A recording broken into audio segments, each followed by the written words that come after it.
구약 성경 1242페이지네요.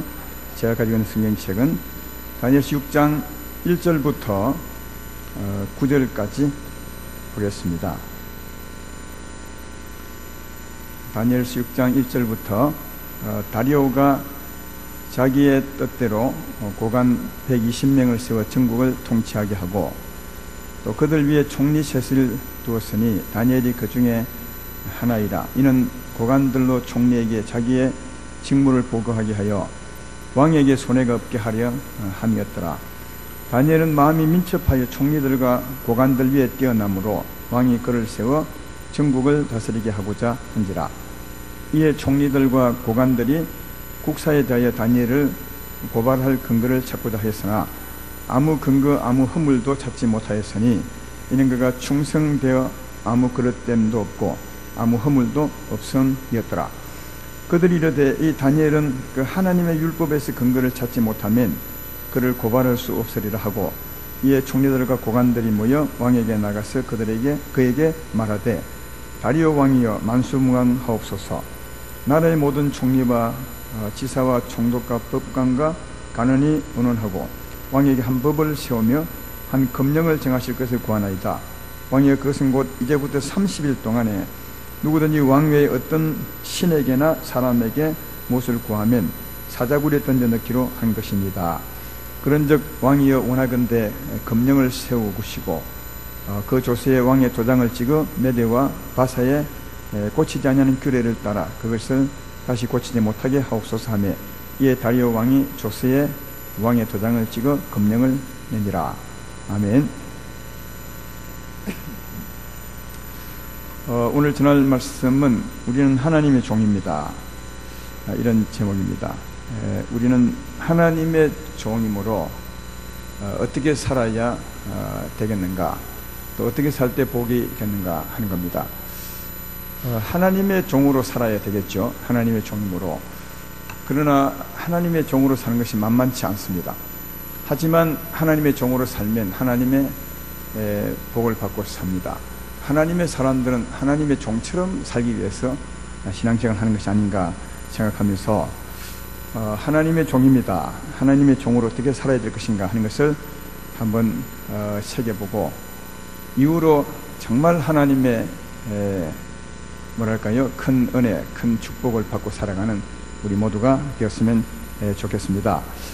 오늘 본문의 배경은 다리오 왕 시대입니다.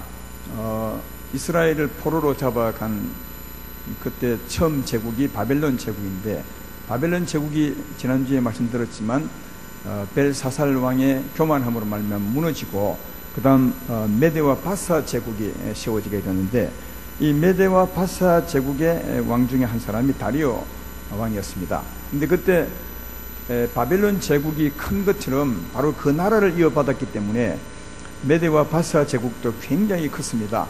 그래서 다리오 왕이 지혜롭게 전국을 통치하기 위해서 120명의 고관을 세우고, 요즘 우리 같으면 이제 도지사를 세운 거죠. 그 위에 총리 3사람을 세워서 본인이 직접 보고를 받으며 나라를 통치했습니다. 근데 그 중에서 총리 3명 중에서 다니엘이 제일 마음이 민첩하고 총명하고 지혜가 있었습니다. 그래서 왕이 어떻게 생각했냐면, 총리 3 뒤에 특별히 다니엘을 세워서 1인 체제로, 다니엘을 1인 체제로 전국을 다스리면 더 나라가 잘 되겠다, 이렇게 이제 생각을 하고 그 구상을 했습니다. 그때 밑에 사람들이 그 왕의 구상, 왕의 계획을 알아차리게 된 거죠. 모든 고관들과 총리 2사람이 이 일에 반발을 한 것입니다.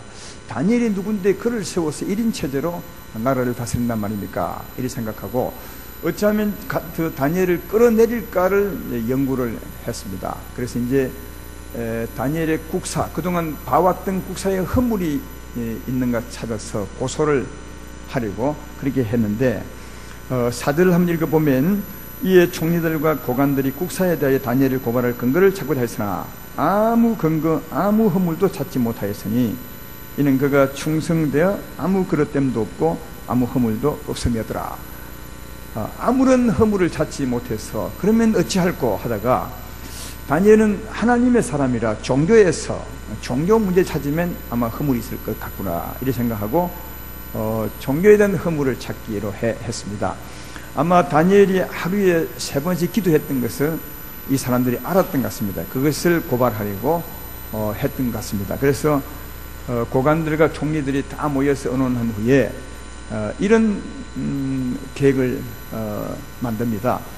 한 달 동안 날짜를 정해서 그 한 달 기간 동안은 왕 외에 다른 사람이나 다른 신에게 만약 기도를 하거나 구하는 사람이 있으면 사자굴에 집어넣은 데 넣어서 하나님을 왕을 멸시한 사람으로 그렇게 사자굴에 집어넣기로 이게 이제 계획을 짜고는 그 계획을 가지고 왕을 찾아갔습니다. 왕이요, 왕의 권위를 세워야 되겠는데 이런 의견을 우리가 모았습니다. 그 의견이 뭐냐 하면 한 달 동안 정해서 왕 외에 다른 어떤 신에게나 사람에게 기도하게 되면 그 사람을 사자굴에 집어넣어서 왕의 권위를 든든하게 세우면 어떻겠습니까? 왕이야 복을 받는 게 굉장히 좋습니다. 왜냐하면 모든 고관들이 왕의 권세를 높이기 위해서 한 달 동안 정해서 하자니까 왕이야 상당히 좋죠. 그러나 왕은 그 내막을 잘 몰랐습니다. 그래서 왕의 권위를 세우는 것은 나라에도 좋은 그 계획을 받아들였습니다. 그리고 그 계획에다가 검령을 왕의 도장을 찍었죠.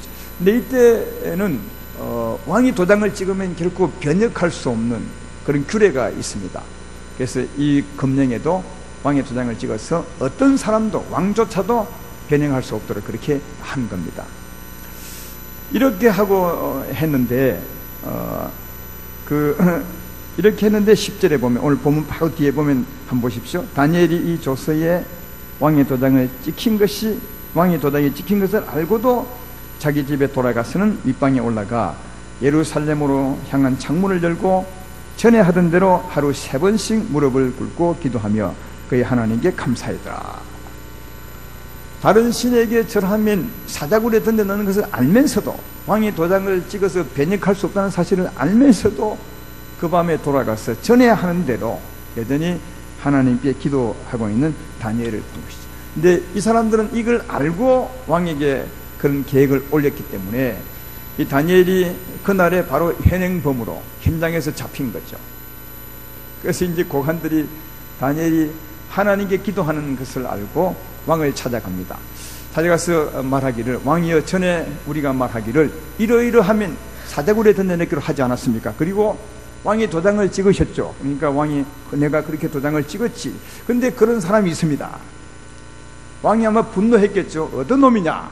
놈이라는 말은 안 했겠지만 했더니 다니엘입니다. 그렇게 했습니다. 왕이 도장을 찍은 것을 알면서도 바로 돌아가서 자기 신 하나님께 기도하고 있고 지금도 기도하고 있습니다. 근데 여러분, 이 보고를 받았을 때 왕이 어땠겠어요? 굉장히 붕괴했겠습니까? 어떤 사람이 다니엘이 내 명을 거역하고 자기 신에게 기도해? 이렇게 했겠습니까? 아니면 어떻게 했겠습니까? 전혀 그리하지 않았습니다.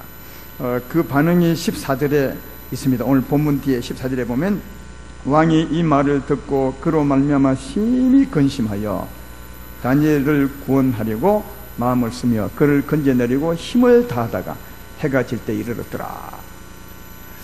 이 보고를 딱 받고 난 뒤에 왕이 아차, 내가 쏘갔구나, 이걸 안 거죠. 이 다니엘을 잡으려고 이런 계획을 올렸구나, 이걸 그때야 알게 되는 거죠. 근데 이미 때는 늦었습니다. 도장은 찍었으니까 어찌할 수 없었어요.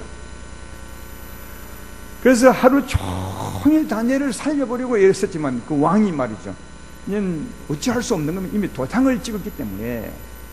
그래서 하루 종일 애를 썼지만 안 됐는데 그때 해질 무렵에 또 고관들이 찾아와서 왕이여 무엇하십니까? 왕이 도장을 찍었고 왜 그런 검령이 만들었는데 왜 이렇게 머뭇거리십니까? 빨리 사자굴에 집어넣으시오. 어쩔 수 없었습니다. 그래서 이제 왕이 명령하죠. 다니엘을 끌어다가 사자굴에 집어넣으라고. 그때 다니엘이 끌려올 때 16절에 보면 왕이 이렇게 말합니다. 이에 왕이 명령하여 다니엘을 끌어다가 사자굴에 던져 넣는 자라. 왕이 다니엘에게 이르되 내가 항상 섬기는 너희 하나님이 너를 구원하리라. 이렇게 이제 합니다. 너무 안타까워. 다니엘이 죽는 게 너무 안타까워서 네가 섬기는 하나님이 너를 구원할 걸 내가 믿는다. 그렇게 하고 다니엘을 집어넣고 사자굴 넣고 밖에서 인봉했죠. 도장을 찍은 아무 누구도 그 바위를 굴러내지 못하도록 바위를 막고 인봉을 했던 것을 볼 수 있습니다. 그리고 왕이 집으로 돌아가, 왕궁으로 돌아가 어떻게 하느냐. 18절을 보십시오. 왕이 궁에 돌아가서는 밤이 새도록 금식하고 그 앞에 오락을 거치고 잠자기를 마다하니라. 여기 금식했다면 금식기도 한 것은 아니에요. 왜? 왕은 하나님 믿는 사람 아니니까 금식기도 한 것이 아니라 밥을 굶었다는 말이에요. 밤새 밥 굶고, 왕들은 할 일이 없어서 늘 오락하지 않습니까? 오락을 다 거치고 밤 한숨 안 자고, 이때는 존경스러워서 밤 한숨 안 주무시고 이렇게 해야 맞는 것 같아요.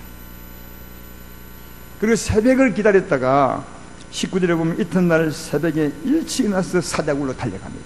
그때까지 살면 풀어줄 수 있거든요.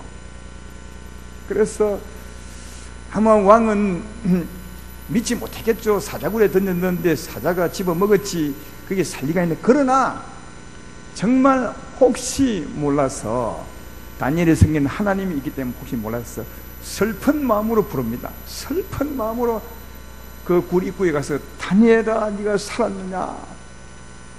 그때 정말 예상치 못한 말이 나옵니다.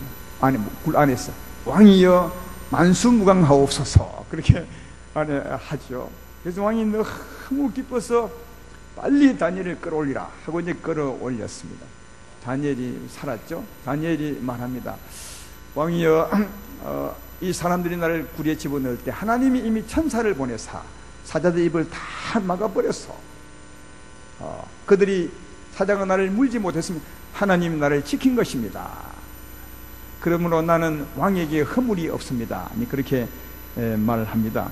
그리고 23절에 우리가 꼭 한번 읽어봐야 될 말씀이 있습니다. 왕이 심히 기뻐서 맹하여 다니엘을 굴에서 올리라 하매 그들이 다니엘을 굴에서 올린 적 그의 몸이 조금도 상하지 아니하였으니 이는 그가 자기의 하나님을 믿음이었더라. 할렐루야. 그가 하나님을 믿었기 때문에, 하나님 믿었으므로 하나님을 사랑하사 자기 목숨보다 사랑했던 그 다니엘을 하나님은 알았던 거죠. 그래서 던지기 전에 사자 입을 막았습니다. 다니엘을 건드리지 못하게 했습니다. 그래서 다니엘을 보호했는데 그것을 두고 말하기를 그가 하나님을 믿었더라.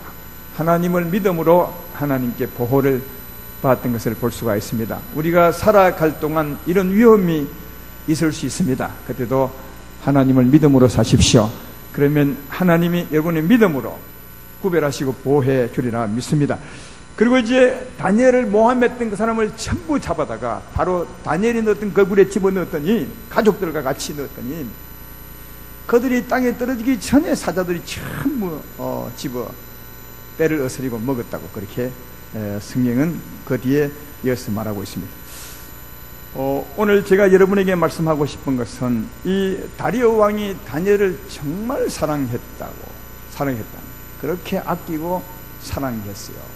하루 종일 구할 만큼, 건져내고 싶은 만큼 밤새 왕이 근심하면서 다니엘을 위해서 기도 아닌 기도를 할 만큼 다니엘을 좋아하고 아꼈던 것을 볼 수 있습니다. 그리고 자기의 도장이 찍힌 그 검령을 어기고 하나님께 기도하는 이 일을 별로 크게 생각하지 않을 만큼 다니엘을 아끼고 사랑했던 것을 볼 수 있습니다. 왜 그랬을까요? 왕이 왜 이토록 다니엘을 아끼고 사랑했겠느냐? 아까 읽었지만 4절 말씀이 바로 그 때문에 그렇죠. 그는 아무 허물이 없어서 충성되었습니다. 왕에게 충성되고 신실하고 깨끗하고 허물이 전혀 없는 그런 사람, 다시 말해 왕에게 신실하게 일했던 사람임을 볼 수 있다. 그러면 이렇게 신실하게 왕에게 그 나라에 대해서 일을 해주었는데, 이렇게 한 다니엘의 삶의 근거가 뭐겠냐? 무엇 때문에 이렇게 했겠냐? 왕이 정말 왕을 사랑해서 했겠습니까? 왕을 사랑하여 이렇게 했겠습니까? 아니면 다른 근거가 있는 것입니까? 다른 근거는 다니엘은 하나님을 사랑해서 했던 거다. 그는 하나님이 중요했어요. 왕의 종으로 왕을 사랑했던 것이 아닙니다. 그는 하나님의 종으로 하나님의 종처럼 살았던 것을 볼 수 있습니다. 그게 왕의 종이었다면 왕이 검령을 찍어서 어떤 신에게도 절하면 안 돼 이렇게 한다면, 왕의 종이었다면 그렇게 해야 되겠죠. 왕에게 충성을 하려면 그날부터 하나님께 기도하지 않고 왕의 조서대로 살아야 되겠지만, 그게 왕의 조서가 내리고 왕의 도장에 찍힌 것을 알고도 하나님의 뜻을 조차 기도했던 것은 그는 왕의 종이 아니라 하나님의 종이었습니다. 그는 하나님의 종으로 살았습니다. 기도한 이유가 뭐겠습니까? 여러분은 왜 기도하는 것입니까? 여러분 자신만을 위해서 기도도 하겠죠. 우리 삶의 행복을 위해서도 기도하겠죠. 물론 그런 기도도 해야 되지만, 기도의 가장 큰 본질은 하나님의 뜻을 따라 살기 위한 겁니다. 기도하는 것은 하나님과 교제하는 것입니다. 하나님의 힘을 넣는 것입니다. 은혜를 받는 것입니다. 은혜를 입으면 하나님을 따라 살아갈 수 있는 거죠. 다시 말해 하나님의 종처럼 살기 위해서 그는 하루에 3번씩 예루살렘 성을 향해서 기도했던 것을 발견해 볼 수 있습니다. 이 다니엘은 왕의 종이 아니라 하나님의 종으로 살았습니다. 이 왕도 잘 알았습니다. 아까 읽었던 16절을 보십시오. 그게 왕이 사자굴에 던지기 위해서 데리고 갔던 그 다니엘에게 하는 말이 무엇이었습니까? 내가 항상 섬기는 너희 하나님이 너를 구원하시리라. 왕도 알았습니다. 네가 항상 나를 섬기는 것이 아니라 항상 섬기는 하나님이 너를 구원하실 것이다. 그렇게 말하죠. 20절에도 그렇게 왕이 말하지 않습니까? 다니엘이 든 굴에 가까이 이르러 슬피 소리질러 다니엘에게 묻되, 살아계신 하나님의 종 다니엘아, 내가 항상 섬기는 내 하나님이 사자들에게서 능히 너를 구원하셨다 하니라. 하셨느니라 아니라. 왕도 너무너무 잘 알았어요. 다니엘은 살아계신 하나님을 섬기는 하나님의 종이었음을 너무 잘 알았던 것을 볼 수가 있다. 사랑하는 여러분, 다니엘은 신실하고 충직하고 진실하고 의롭고 깨끗하게 살았는데, 그러나 하나님 때문에 그렇게 살았어요. 하나님의 종으로. 왜? 하나님이 그런 분이시니까요. 근데 여기서 우리가 한 가지 생각해 볼 것이 있는 것은, 이 다니엘은 포로로 잡혀온 사람입니다. 바벨론 포로로 잡혀왔는데, 바벨론에 이어서 메대와 바사 왕이 이었으니까 그 나라가 그 나라입니다. 그러니까 이 메세와 다리오 왕은 이스라엘 나라의 원수 같은 나라죠. 이스라엘 나라의 적국입니다. 전에 우리 같은 일본 같은 나라죠. 일본 같은, 우리나라를 포로 잡힌 같은 일본 같은 나라인데, 여러분 그 나라의 다니엘이 충성했어요. 여러분 보통 이렇게 되면 자기 나라를 망하게 한 나라, 자기들을 포로로 잡아가게 한 나라, 이스라엘을 멸망시킨 나라, 원수의 나라, 그 원수의 나라라면, 그 나라를 사랑했던 사람이라면 이렇게 하지 않죠? 가능하면 지혜가 있어도 지혜를 쓰지 않고 충성되게 일하지 않죠. 절대로 그 나라가 잘되게 하기 위해서 일하지 않죠. 왕을 위해서 일하지 않죠. 그러면 매국노가 되잖아요. 그런데 다니엘은 전혀 그런 흔적이 없습니다. 너무 신실하게 충성되게 자기의 지혜를 다 하나님 준 그 민첩한 마음, 지혜로운 마음을 다 쏟아서 왕의 나라를 위해서 일해 주고 있는 것을 발견해 볼 수 있습니다. 이 다니엘이 누구의 종이라? 하나님의 종. 그러면 그것이 누구의 뜻이라고요? 하나님의 뜻입니다. 이게 하나님의 뜻입니다. 왜? 그는 하나님의 종이었으니까요. 그러면 이게 좀 자기 나라와 또 적국을 향해서 충성하는 이 모습이 조금은 좀 이게 모순되지 않습니까? 안 맞지 않습니까? 그러나 다니엘이 이스라엘 나라를 싫어한 것이 아닙니다.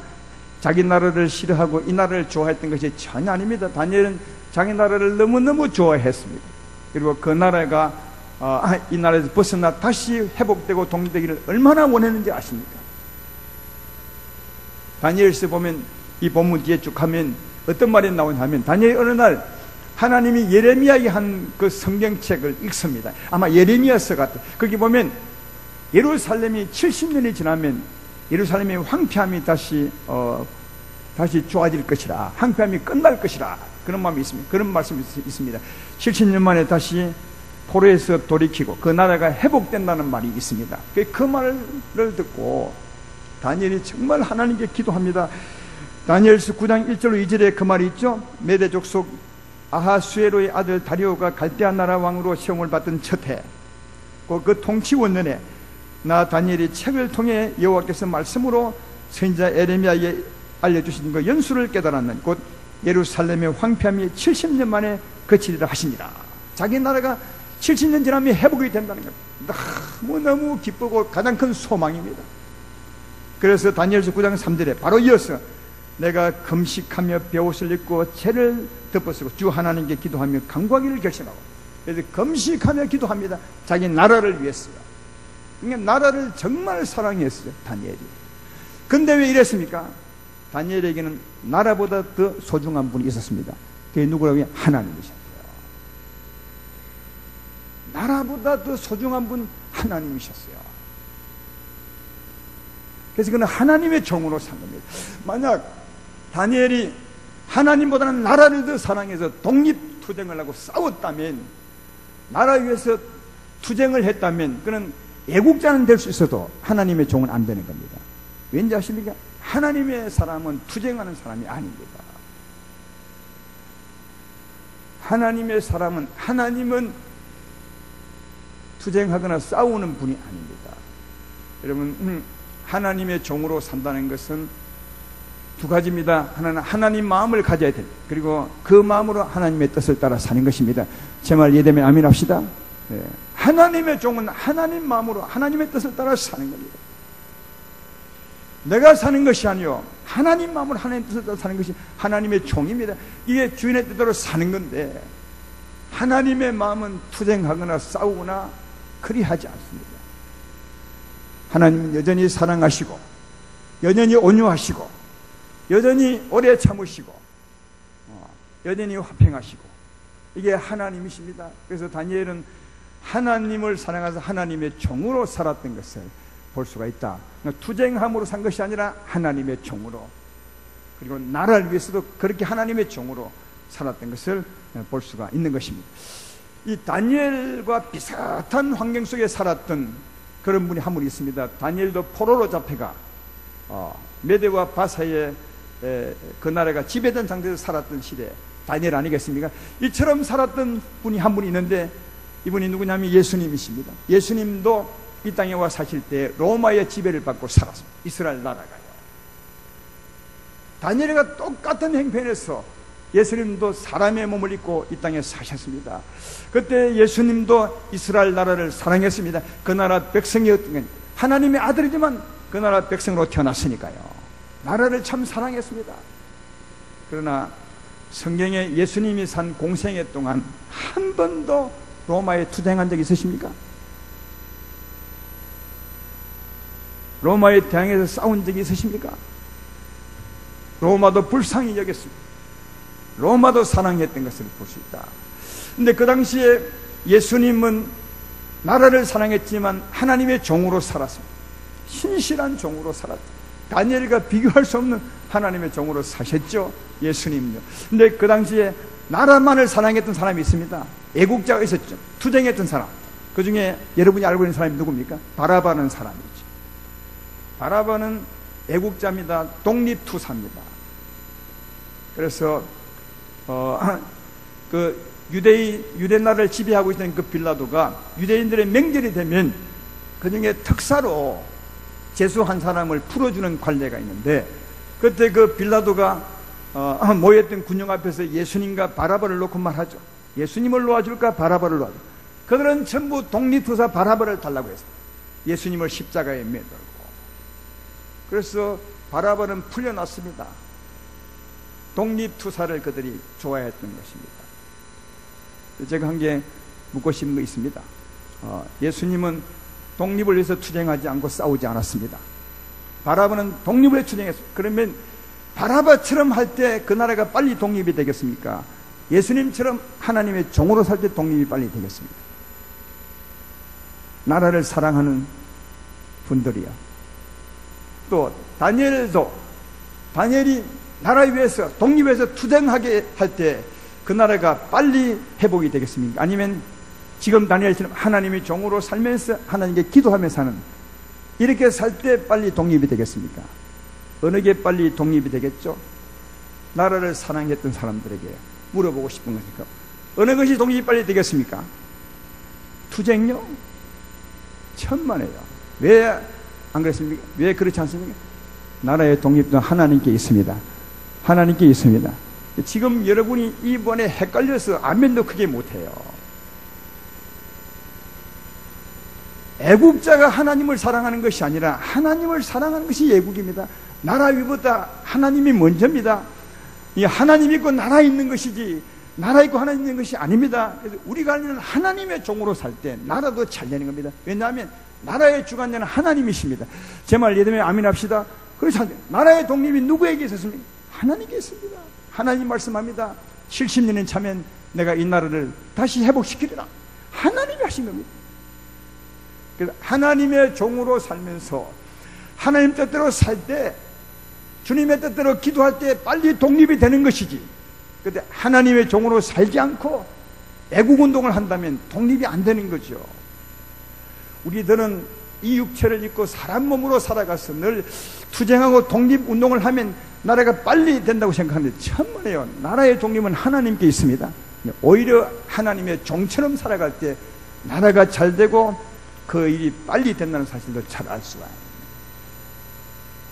할렐루야. 그래서 나라를 사랑했던 사람들은 다 하나님의 종으로 살고, 역사의 주관자, 나라의 주관자, 그 하나님께 기도했던 것을 볼 수가 있고, 하나님은 종처럼 살고 신실하게 기도했던 그 믿음의 역사에서 그 나라를 찾아주기도 하고 나라를 세우고 또 그를 세워주었던 것을 잘 발견해 볼 수가 있습니다. 그러므로 하나님의 종처럼 살아야 되는 것이 복이 있습니다. 나라를 위해서도 하나님의 종처럼 살아야 합니다. 또 우리 가족을 위해서도 하나님의 종으로 살아야 합니다. 여러분의 인생의 행복을 위해서도 언제 어디서나 하나님의 종으로 사십시오. 여러분의 나라와 여러분의 가족과 여러분의 삶의 책임자는 하나님이십니다. 하나님의 종으로 사시면서 하나님을 바라보시는 여러분 되기를 주의 이름으로 축원합니다. 성경에 믿음이 신실한 사람들이 참 많은데 그들은 언제나 어디서나 어떤 상황에서도 하나님의 종으로 살았다. 요셉을 잘 아시죠? 그 형제들에게 팔려서 애굽 땅에, 애굽의 바로의 시대장의 집에 노예로 갑니다. 요셉이 노예로 갑니다. 종살이 하는 거죠. 주인의 종이었습니다. 주인의 종이었지만 그는 주인의 종으로 산 것이 아니라, 신분은 주인의 종인데 삶은 하나님의 종으로 살아요. 우리가 이 땅에서 몸을 입고 살기 때문에 신분은 누구누구의 종이 될 수 있습니다. 그러나 우리 마음까지 그리 되면 안 됩니다. 그의 삶은 하나님의 종으로 살았던 것을 볼 수 있습니다. 창세기 39장 2절로 3절에 요셉의 삶에 대해서 이렇게 말하죠. 여호와께서 요셉과 함께 하심으로 그가 형통한 자가 되어 그의 주인 애굽 사람의 집에 있으니 그의 주인이 여호와께서 그와 함께 하심을 보며 또 여호와께서 그의 범사에 형통하게 하심을 보았더라. 주인도 요셉의 삶을 통해서 야, 저 사람 삶을 보니까 하나님의 사람 맞죠. 그렇게 볼 만큼 일개 노예인데요. 막 뭐랄까요, 사원 노예인데 정말 신분이 비천한 사람 아니겠습니까? 근데 그 주인은 굉장히 높은 사람인데 그 높은 사람이 요셉의 삶을 보면서 야, 저놈은 진짜 하나님 사람 같아. 그러니까 요셉은 그 주인의 종이었지만 그의 삶은 하나님의 종으로 살았던 것을 볼 수 있다. 그래서 주인의 종이었으나 하나님의 종으로 살았으므로 주인이 하나님 뜻을 거역하는 명을 내리면 절대로 안 합니다. 왜? 그는 주인의 종이 아니라 하나님의 종. 어느 날 요셉이 보디발 자기 주인의 그 부인이 와서 유혹을 하죠. 나와 동침하자. 그러니까 요셉이 거절하죠. 모르긴 해도 아마 요셉이 그 주인이 자기 주인이었다면 아마 동침했을지 모르죠. 주인이 그게 없었으니까요. 그러나 요셉이 동침하지 않는 이유를 이렇게 설명합니다. 창세기 39장 8절로 9절에 요셉이 거절하며 자기 주인의 아내에게 이르되 내 주인이 집안의 모든 소유를 간섭하지 아니하고 다 내 손에서 위탁하였으니 이 집에는 나보다 큰 이가 없으며 주인이 아무것도 내게 금하지 아니하였어도 금한 것은 당신뿐이니 당신은 그의 아내임이라. 그런즉 내가 어찌 이 큰 일을 행하여 하나님께 죄를 지을까? 주인에게 죄 짓는 것이 아니라 하나님께 어떻게 내가 죄를 짓겠느냐. 나는 하나님의 종이다. 사랑하는 여러분, 적어도 우리 삶에는 이 용기가 필요합니다. 하나님의 사랑에 용기가 필요한 것은 이런 우리를 하나님은 종으로, 신실한 종으로 여기시고 기뻐하시기 때문에 그렇다는 것입니다. 여러분, 다니엘도 오늘 어떻게 했습니까? 왕이 다른 신에게나 사람에게 기도하는 사람이 있으면 사자굴에 집어넣어라 하면서 도장을 찍어준 것을 알면서도 그는 하나님의 뜻을 따라 기도했습니다. 왜? 기도하지 아니할 수 없습니다. 그 왕이, 주인이 하나님을 거역하는 명령을 내리면 결단코 따르지 않습니다. 하나님의 종으로 살아가는 것을 발견해 볼 수 있습니다. 다니엘의 세 친구들도 마찬가지죠. 사드락과 메삭과 아벳느고도 느부갓네살 왕이 큰 신상을 세우고 절하라, 절하지 않으면 풀무불에 집어넣을 것이라. 불 크게 뜨겁게 피워놓고 바로 현장에서 절하지 않으면 저기 불에 집어넣을 것이라. 왕이여, 그런 소리는 마십시오. 왕이 집어넣어도 하나님 우리를 건지실 것이고, 만약 건지지 아니하실지라도 우리는 절할 수 없습니다. 왜요? 우리는 하나님만 섬기야 되는 사람, 우상에게 절할 수 없습니다. 그렇게 했던 것을 볼 수 있습니다. 그러면 사랑하는 여러분, 절하지 아니하면 너를 죽일 것이라. 나 외에 다른 신에게 기도하면 죽일 것이라. 네가 내 말을 듣지 아니하면 내가 너를 벌을 주리라. 그렇게 말했는데, 과연 하나님의 종들을 그렇게 하는 그 사람들이 주관했을까요? 아니면 하나님을 믿었던 그 사람들을 하나님이 주관했을까요? 죽이려는 한 사람이 주관하지 못했어요. 다 하나님이 주관했습니다. 하나님이 주관했습니다. 그래서 우리가 하나님의 종처럼 살 이유가 있는 거예요. 우리 눈에 보이지 않지만 하나님은 지금 여기 계십니다. 여러분 곁에 계십니다. 더 가까이 여러분 안에 계십니다. 하나님은 항상 우리와 함께 계십니다. 그는 우리를 떠나지도 아니하며 버리지도 아니할 것이라고, 영원토록 너와 함께 할 것이라고 그렇게 말씀하고 계십니다. 그러므로 이 하나님을 믿음으로 하나님의 종처럼 살기를 주의 이름으로 축원합니다. 또 하나님의 종으로 신실하게 살 때, 그때 사람들을 미워하는 것이 아니라 나를 또 좋아하게 만듭니다. 하나님이 은혜를 베풀게 만들죠. 내 이웃 사람으로. 여러분이 회사에서 일할 때 하나님의 종으로 일하면 이웃 사장이 여러분을 잘 보게 합니다. 하나님이 그리 하십니다. 요셉도 하나님의 종으로 신실하게 살았더니 그 주인이 요셉을 굉장히 좋아합니다. 누가 그렇게 하느냐? 하나님이 그렇게 하셨다고 말하고 있습니다. 창세기 39장 4절에 그렇게 말하죠.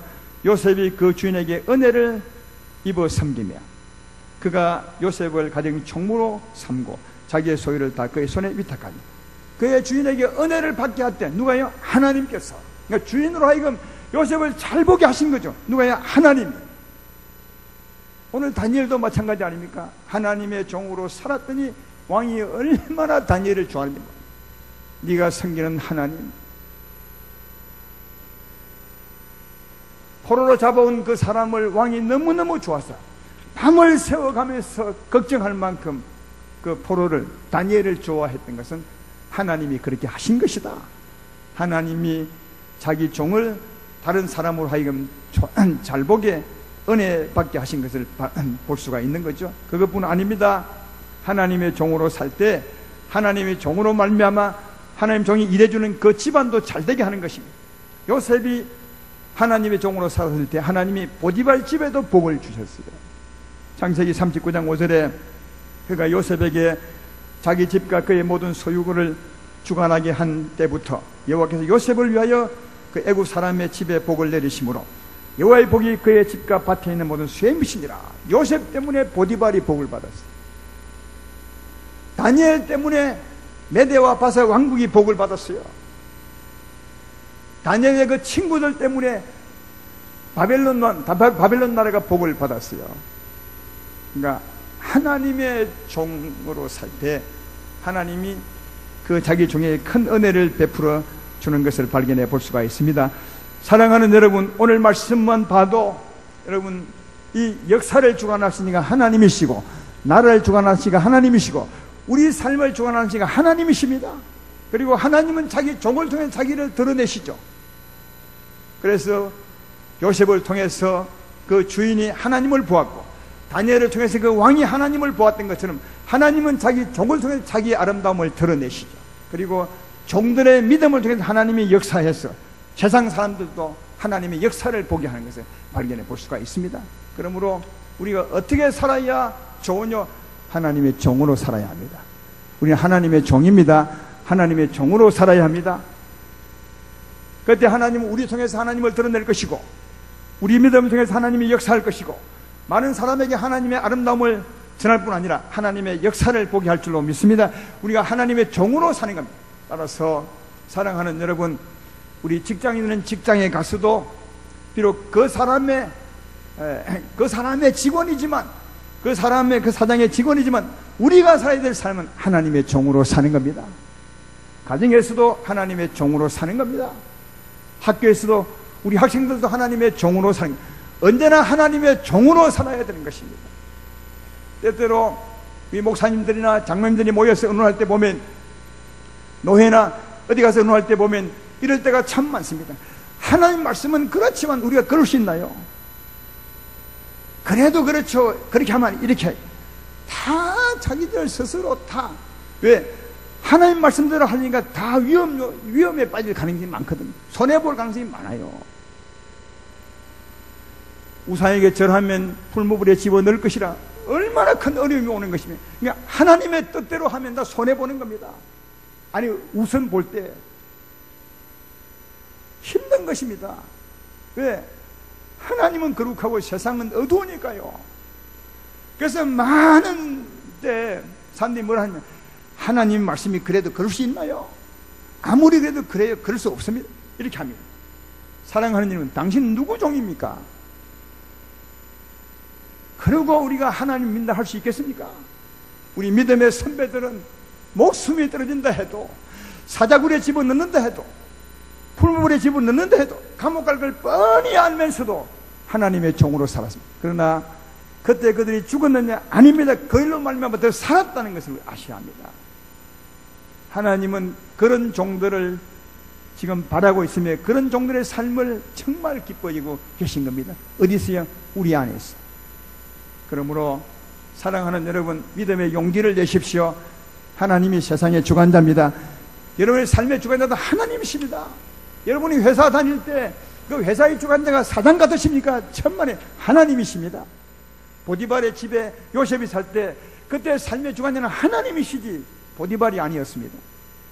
두려워하지 마시고 정말 하나님의 뜻을 따라 살아가는 하나님의 종처럼 살아보십시오.